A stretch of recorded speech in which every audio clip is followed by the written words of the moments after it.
compris que ça, l'indépendance, n'était que nominatif. Mais l'indépendance devait être un comportement. Au moni verbe indépendant, il y a combiné dépendance et indépendant. Ce que je dépends de la moto, vous allez dépendant.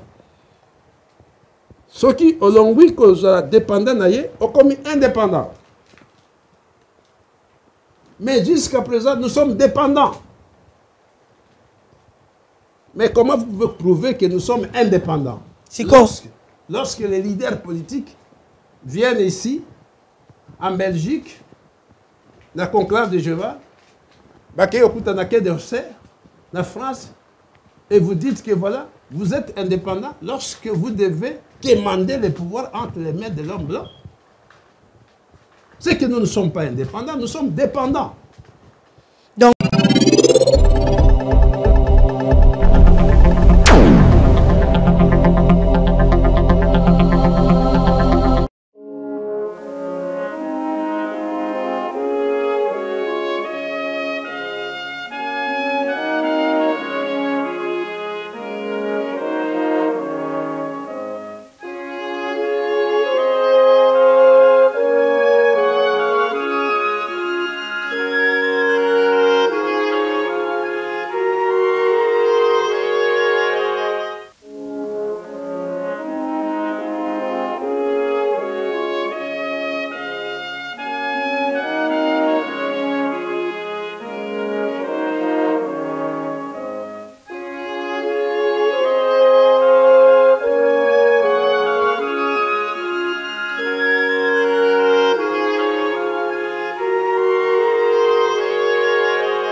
mbote bana ya mboka bana ya Congo bana ya RDC lelo mokolo ya pasi mokolo ya mawa pona nini parce que awa sima na ngai ndenge bomoni toye kotala nzoto ya baoba na biso tozalaki na ye oyo na kati ya communauté asalaki mosala ebele oyo na niveau ya politique un grand politicien avec des ambitions oyo abanda komona RDC na ye na liso mosusu oyo palobaki mokolo mosusu atia kimia abongisa pe mwa vie ya bana ya mboka ya RDC oyo na kati ya komba azalaki moko ya bakulutu soki tolobi bakulutu parce que azalaki sage na kati ya communauté doyen oyo azalaki kopesa baleki ba combattant ba résistant pe moi makanisi moi ba conseil pe ko tatola bango misapi soki babandi kokende na nzela ya mabe oyo na kati ya mabota na biso baleki azalaki wana pe kosunga biso kulutu botende Sylvain Walitofe oyo atikaki biso Nikolelekaki na date ya le 20 septembre 2016 akiawa na mokuse papa na biso kulutu na biso Sylvain Walitofe abotomaki le 10 juin 1948 patiki biso ndenge na lobi le 20 septembre 2016 mawa ezali parce que lelo tokomi kokende pembeni ya komona moins horizon ya mboka na biso ye abandaki kosouhaite komona libération ya mboka po azonga na kimia toujours abandaki koloba leki nanga jangi mboka esikwama comme ça nazonga ata na Kisangani nakende kolia mbisi na ngai mbisi yango aza kolia yango te awa tokobanda na moko ya baninga na ye oyo tokoyeba nano kombo kulutu na biso pe azali awa kulutu mbote.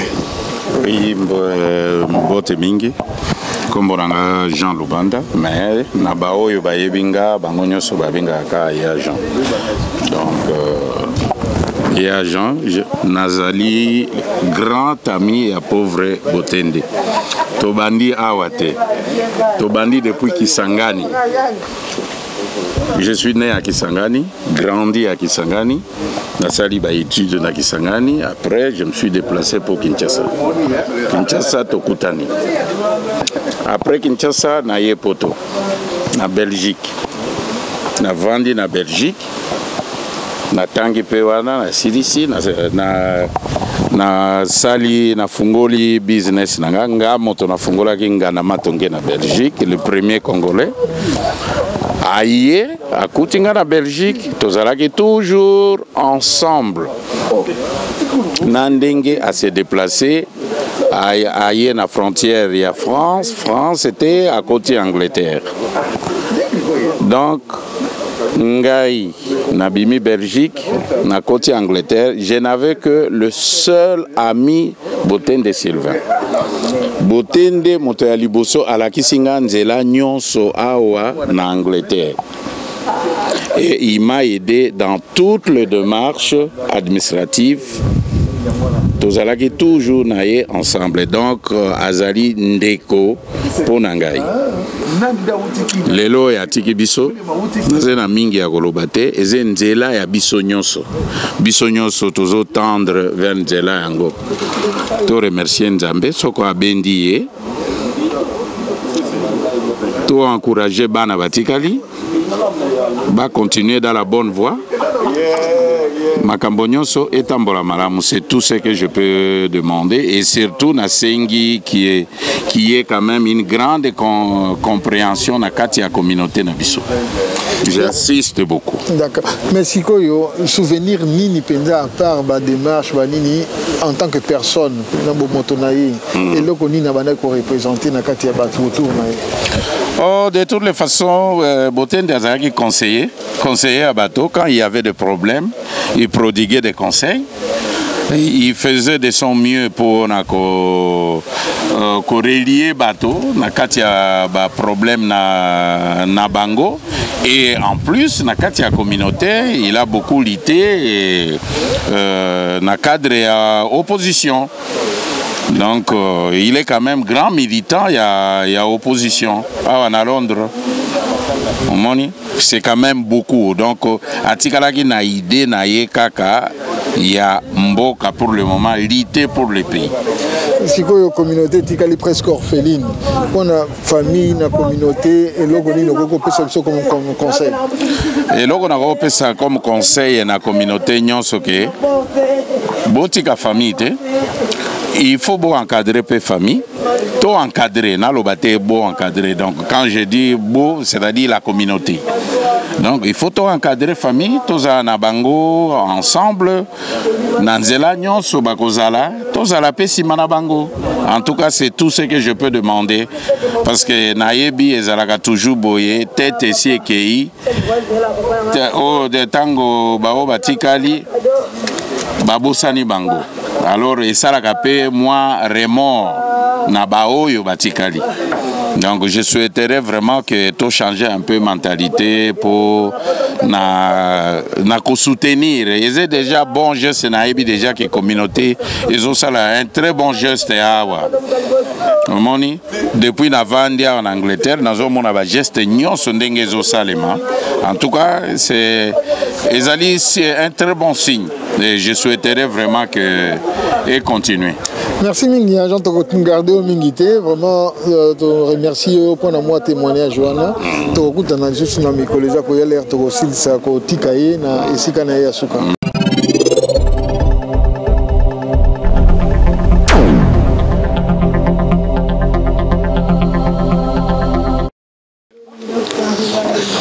Alors banamboka bouti kolanda moko ya ba ninga na ye tozali na bango siko tozana baleki na ye o tozana bango moko opesa ye moko kombo na ye bien que ngana yebi na bango mais boyebi que makambo tozalaka soki mutu opesa kombo mususu ekoya kokoma ngambo. Alors tokobanda na loboko mobali esika ndeko na ngai azali awa moko ya baleki na ye. Bonjour. Bonjour. OK. Ngana yebi me bana mboka balingi bayeba yo. Kombo na ngai Claude Lubata. Nazali moko ya baleki ya yaya oya tiki biso awa Papa Sylvain. Ya solo lelo toye awa nesika ya pasi toye ko tala ndoto naye vraiment na ngonga oyo yo na kati ya motema na kati ya ndoto mozo kokande.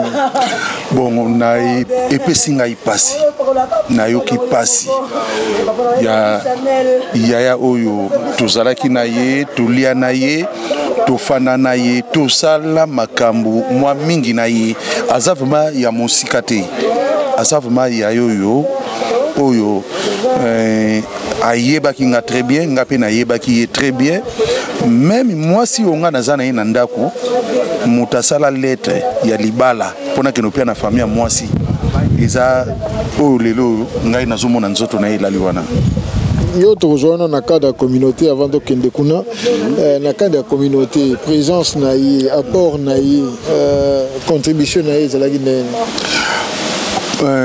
en tout cas vie na biso asali ya ebele ya ebele tozangi moto monene oyo asungaki communauté na nyonso asungaki communauté baleki na ba conseil na information ya makambo ya mboka azalaki presque mutu moko azalaki complet oyo abandaki soko ye na otuni information nyonso akopesa yo azalaki moto mpo na ngai na bandaki kobenga ye moto ya mayele tozangi moko ya bato ya mayele na mboka sikoyo toza awa na esika ya pasi opesa bana ya mboka kombo epoloba mpona yo journal lelo mpona yo na kati ya motema ezosala ndenge.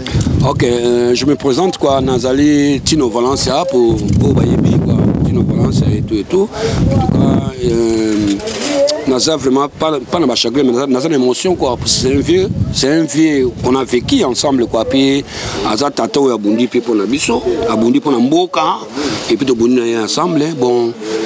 C'est dommage qu'à chance au monde en libération Congo.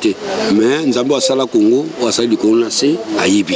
C'est-à-dire que, parce que nous avons ça passe, mais mon limonade peut m'en kimia. C'est-à-dire que tout ça, et puis ce courage pour continuer à Kamoto, nous ça, nous conseille à mon opération de continuer, de bundara, tina suka quoi. C'est donc on s'en rend le bain.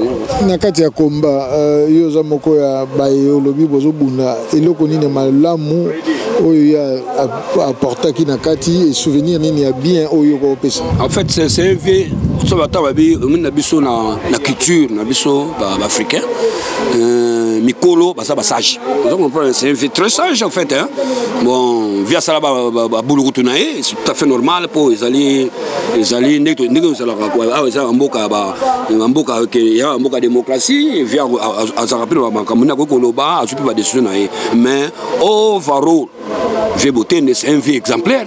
Nous devons respect makasi et puis il y a un moment qui nous manque avec tout honneur parce qu'on mérite bonheur tu vois dans un combat les andengwan donc c'est-à-dire que tout ça sur place naie tokeneti na demeure na suka na ninga kufitini tokundaye avec tout honneur je répète encore et on a ngolo bayango na quoi merci ko soki demande mo ezana communauté na bana mboko o senga bisoni na kosenga kaka tozala bomoko po cho monsieur ezali te kolibere Congo tozala bomoko mais na makambo oyo c'est tout à fait normal il faut tozala bomoko aza vie ya ngai te aza ya yo te mais aza vie na biso nyonso vie botende c'est o ayebite aza moto aza kokosa c'est un vieux d'ici c'est-à-dire que tozala uni tokende totika vie na demeure na suka calmement akende biso do continuer c'est tout. Merci. Eloko nini ko pesa comme exemple il y a vu na kati ya communauté et à part ndengazala qui conseiller à munene na kati et ce que ça un message mo na communauté pour na makambo quelques jours et aussi là to salami. Bon ngai na kosenga vraiment na bakulutu oyo totikali na bango bameka kozala lolenge yaya oyo azalaki pona moto nyonso azalaki moto oyo na politique okomona ye na abalisi pe mingi donc a joué rôle moko na mboka oyo rôle wana na yebite soki bazali mibale misato puisque ngai moko ne nazawa naza oyo soki naza na mwasi na ndako eza pona ba conseil na ye pona na yokaki oya lobaki na yokaki na landaki na bandai ko fana na ye naza ko yiba mayele azalaki so azoloba nga nazolanda nazokozwa oya malamu oyo donc natikali ni belé na oya malamu o na zui pa ya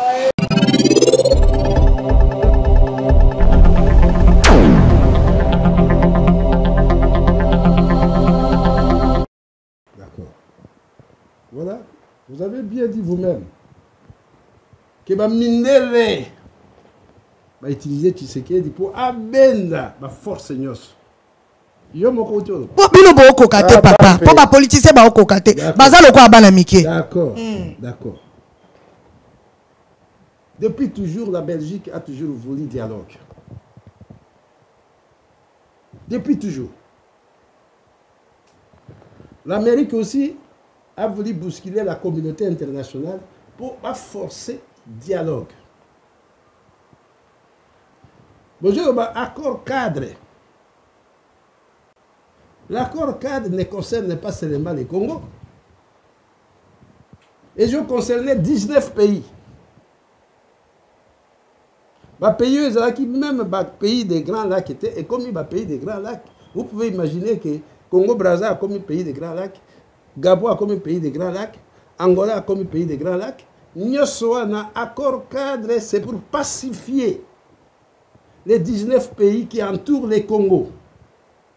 Pour que, gérer, exploiter l'Afrique centrale paisiblement.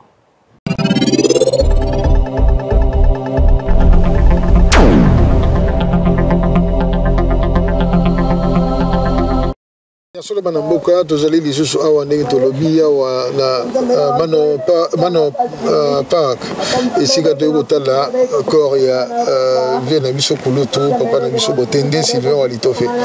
Alors tozozwa moi témoignage moko tokoyamba ndeko na biso mosusu azali ya moko ya babundeli pe ya mboka toyoka ye ndeko kombo na opona bana mboka. Merci mingi bandeko kombo na ezali commandant Sandruma yeke o azali mobundeli ya mboka toye pona vie na biso ninga kofi to pesa ba mi condoléances na batu nyonso to bayoka. Sikoyo yo na kada ya komba ozo mobundeli na kati ya bana mboka kulutu banda ko représenter nini pona bino. Bon kulutu na biso to loba mbasolo kulutu na biso toyebi ka to bundela mboka biso za ba résistant combattant kulutu na biso toyebi ka zala ki politicien azo bundela pe mboka ka nesi biso ba bundeli mais lelo oyo kulutu na biso atiki biso po eza mawatro po tokobomba te soko foto la vérité tokobomba la vérité parce que la vérité mingi tozobomba yango tozokufa mais eza malamu te yango na comité foto lo bango tu comprends et puis nazo beta tanga surtout au moni biso bato to na basi na ba palais soko moni mwasi azokende bakisasa mingi foza bokebi tu comprends lelo o biso bande tozokufa pona nini tozotika ba laisser aller au pesa mwasi laisser aller pour que nekisasa pourtant so kanza yo kene pona bien na bino ya famille or que rien yazo kene pona intérêt na ye na intérêt buzoba. OK bien siko tozana na sika ya pasi na communauté na no biso tozali awa na pasi via ki lelo exemple nini ya tigi pona biso na cadre ya combat. Là on lobake vie exemple atiki na combat pona nini via bundela combat oui les mawato point to libérer combat to libérer mboka te via leki il fallait via zilabiso tant on a to libérer mboka poto sepela main eza mawa mingi to libérer na mboka te via leki yango na tozana ba souci mingi mais ba souci to koza na ba souci na moment au photo sepelaka on comprend parce que kala to libérer Congo tant to libérer Congo to yeba via Sylvain Corneille keneki sasa.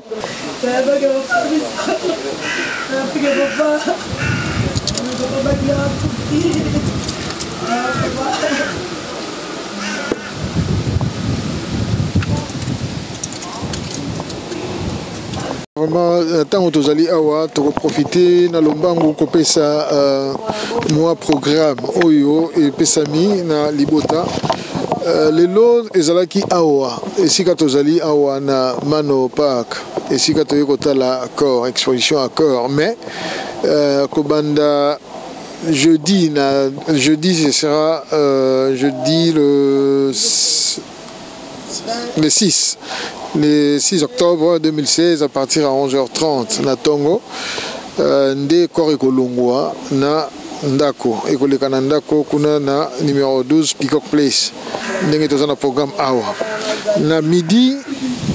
na midi ekozala na église na Saint Gabriel Church adresse ezali Holloway Road London N19 3EE donc Holloway Road London N19 3EE kuna ekobanda à partir à midi place cérémonie religieuse ekosalama pona na Holloway na soki bolingo za juste avant Archway bokoma na wenze moko ezalaka wana na pembeni juste en face église moko ezali wana bayebi Holloway donc bokomi kaka wana na train ezali juste na mopanzi nango wana bokomona église ezali wana donc à partir à 12h nde na 15h juste corps ekokoma na cimetière oyo balobi Islington Cemetery na bamususu babengaka yango Islington and Camden Cemetery na 278 dans 278 High Road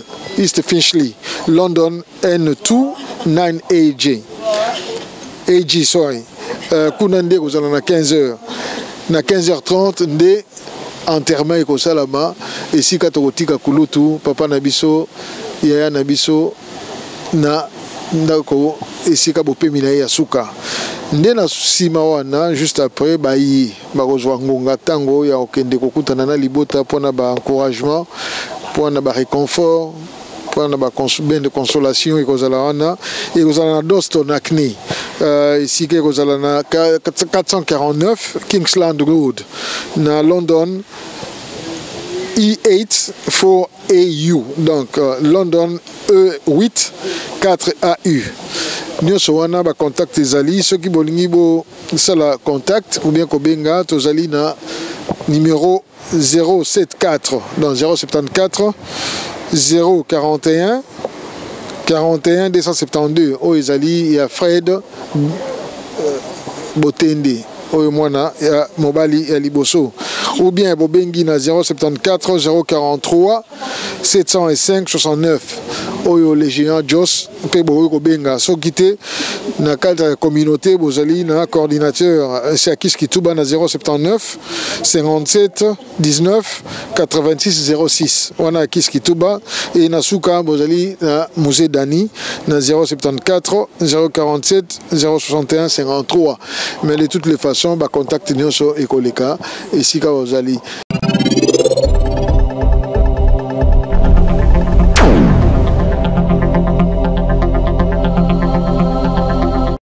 J'ai donné des conseils.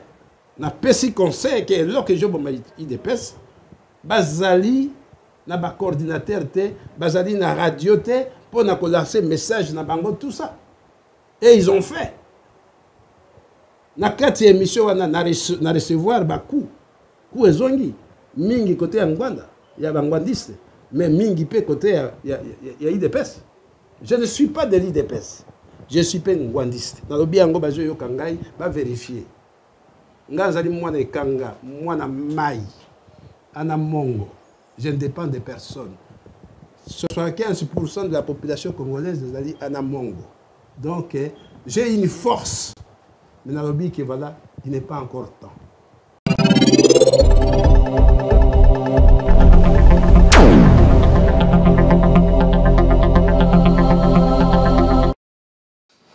toyambi lisusu awa na biso ndeko moko oyo tobeleli Godé Katalai Bigod ndeko tobengaka ndeko Godé vraiment d'abord kasi na biso nyonso tozo kokabola yango mais yo na ngonga oyo d'abord motema ezosala ndenge nini ezoloba ndenge nini.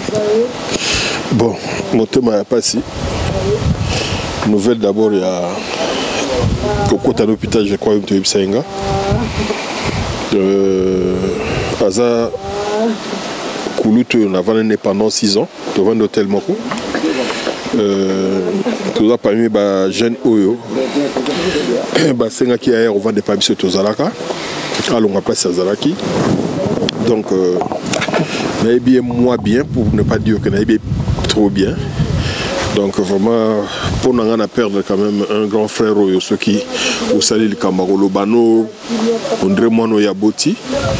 on dirait ni azali na gente na bena ok non lobino boye parce que c'est au changer donc to perdre rebelle bon sur le plan il y a la communauté congolaise et perdre mutu umoko zeko penser belé bon le peu où il y a ticket peut-être dans les réseaux sociaux sur bateau bien mais to perdre rebelle parce que ça na rebelle à voilà.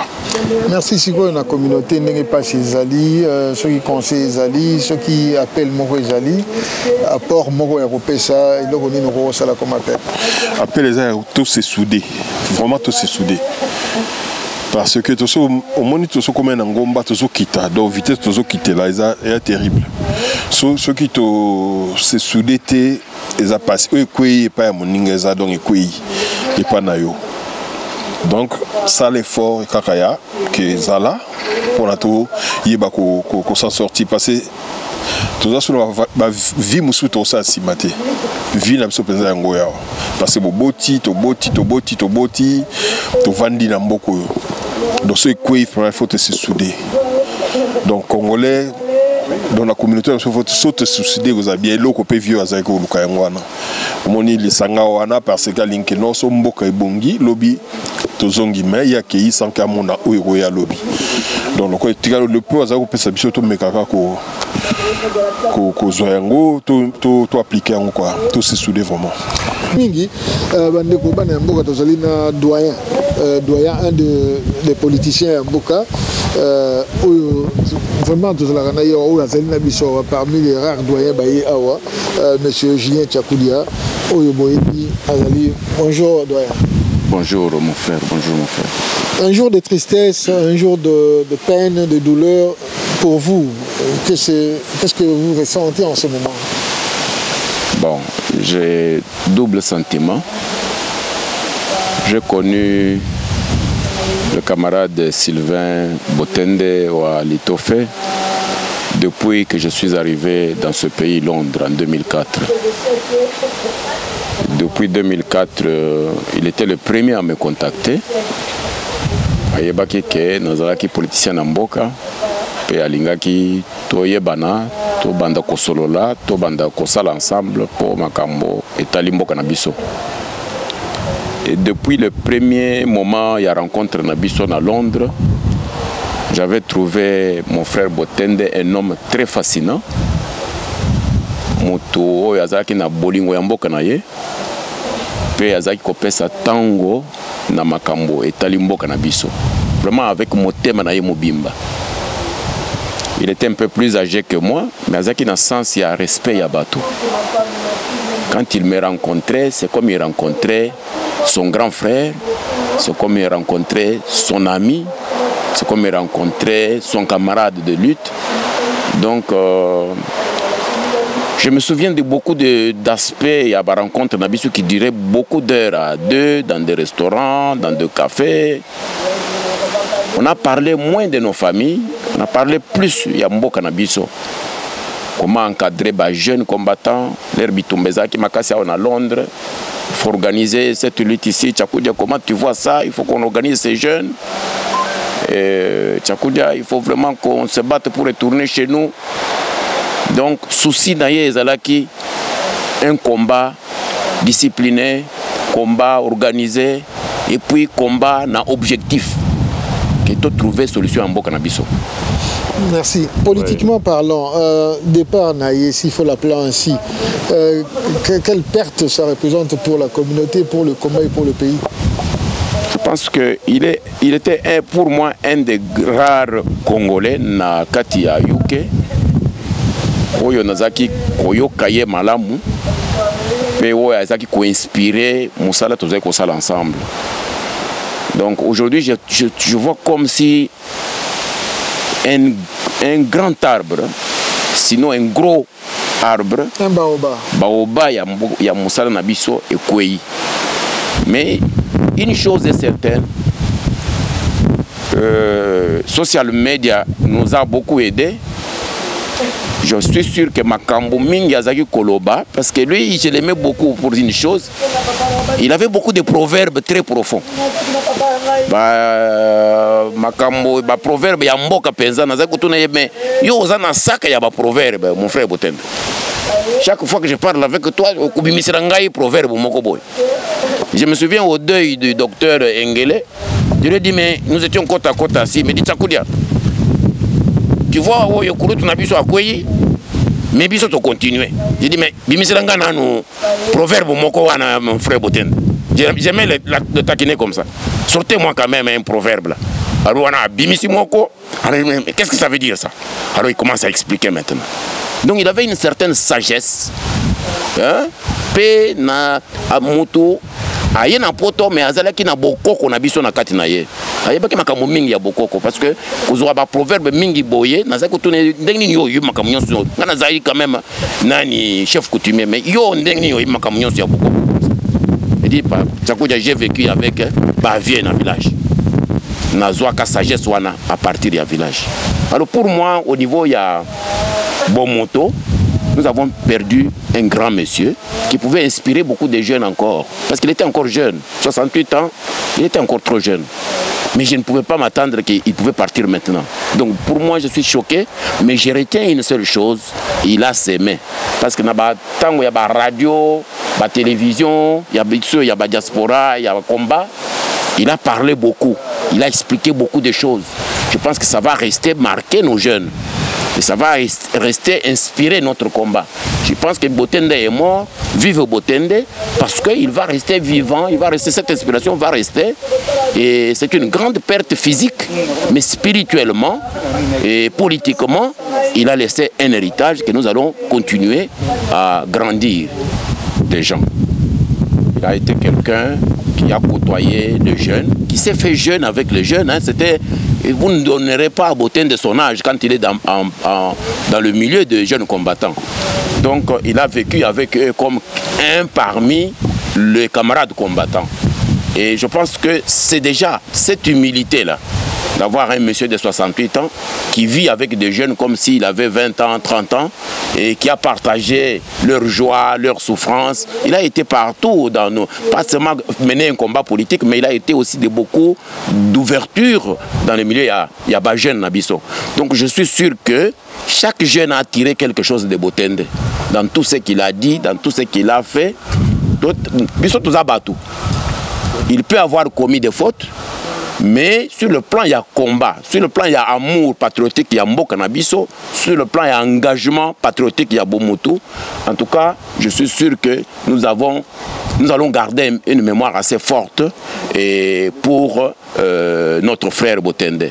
Alors, si jamais, c'est l'occasion aussi de le dire, nous sommes tous à Batou, si jamais il a fait quelque chose de mal à quelqu'un, il est temps de lui pardonner pour que son âme repose en paix et que nous puissions continuer à rallumer notre combat avec l'esprit de dynamisme. Merci, voilà ce qui me touche, le pardon. En tout cas, doyen, merci beaucoup pour cet appel. Papa Lambert, bonjour. Bonjour, papa. Bonjour, parce que ça respect, mais tout ça n'a pas eu tout le monde a funérailles, payer le dernier respect, n'a pas voté, qu'est-ce qu'il a représenté? Oui, papa voté, mais n'a pas comme étant combattant résistant. Et surtout, nous avons analyse na télévision, comment il se défendait, comment il défendait notre pays qui est occupé. Comment donc c'était vraiment un fervent analyste sur le plan politique. Et puis, mais personnellement, tout Vandana était, mais comme début. Mais c'était vraiment un brave homme. Franchement, nous avons perdu un grand homme. Nous avons perdu un grand homme pour la lutte la libération du Congo. Alors, je profite de dire vraiment que parmi les efforts personnels, oui, c'est vrai, un exemple, la veille de sa crise, le dimanche, à 2 reprises, 45 minutes avant, Makaba politique, il voulait réformer son parti politique, multiracial. Et d'ailleurs, une vidéo pour référence, il y a Mundele Moko Alobiaza, Congolais Quinois. Tosolo Liti, c'est vrai, comme on peut prédire quelque chose de foi, pressentir quelque chose, mais pour le tout, au revoir, parce que tozalaki parmi les rares oyo abandai penda kobeta bigogo mpona kotelemisa biso soki mwa ndungu ezali que son âme repose en paix akende na kimia esika azali ayeba ke nzela ya Congo ekotikala te susi na ye ya liboso ezalaki Congo na biso ekoma malamu po ye azonga ndenge bolandi awa bandeko balobi quel que soit le changement ekozala na nsima tokozonga na ye. Je regrette une chose moi personnellement de ne pas avoir pu koyebisa Kulutu que non Kulutu zala na courage parce que ces jours-là je l'ai senti un peu faible na tout nié Kulutu lié alobi naza lisusu na bolengete. Voilà sa dernière phrase pour moi. Naza lisusu na bolengete lokola yo. Bolenge yango tozo kolekisa na poto. Espérons que d'ici là tokozwa nzela na iye quel que soit na molimo na ye, quel que soit na iye na bomoto na kati na biso, quel que soit na iye nde tokende na mboka na biso RDC. C'est ce que nous avons dit que il y a accord cadre ou bien oui. Résolution 2277 voilà et je t'ai Congo y est mon côté les alliés pour pacifier tous les pays des Grands Lacs ensemble parce que le Congo est le seul pays au monde qui est entouré par les 9 frontières. Le développement du Congo peut entraîner le développement de toute l'Afrique subsaharienne. Le déclin du Congo peut aussi détruire l'Afrique subsaharienne. D'où le Congo a un rôle à jouer. Yango Monaki, Bengi, Joseph Kabila, qui a une conférence sur le climat. Il y a un changement de climat aux États-Unis. Parce que le Congo est le seul pays qui a des rivières, qui a des fleuves, qui a des forêts capables d'amorcer, de sauver toute l'Afrique subsaharienne. L'importance c'est le Congo. Alors, Bango Bamonike, ceux qui Congo est allé détruit, Banga éclatement. Ils ont peur de l'éclatement des pays des grands lacs. Ils ne veulent pas. Ils ne veulent pas le soulèvement parce que si le soulèvement s'est fait et que ça réussit, donc, l'intérêt n'a pas la mise en jeu. Balingité, d'où il faut aller avec Bango, Bayokana pour soulèvement et salamate, éclatement et salamate. C'est pour leurs intérêts.